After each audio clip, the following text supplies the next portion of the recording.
Gilbert Valdez pumapanay-panay, dinikita naman ni Ryan Tugawin. Nasa harapan Gilbert Valdez, hinahatang nito, masasagad na kanya hanggang finish line. Ryan Tugawin nasa likuran, nakabantay na at Peralta nakabantay dito kay Ryan Tugawin. Remat ang sino kaya mananalo dito sa ating na 3-man breakaway. 56, 50, 60 kps.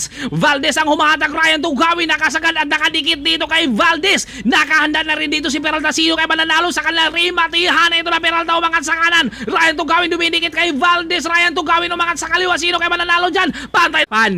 Gilbert Valdez pumapanay-panay, dinikita naman ni Ryan Tugawin. Nasa harapan Gilbert Valdez, hinahatang nito, masasagad na kanya hanggang finish line. Ryan Tugawin nasa likuran, nakabantay na at Peralta nakabantay dito kay Ryan Tugawin. Remat ang sino kaya mananalo dito sa ating na 3-man breakaway. 56, 50, 60 kps.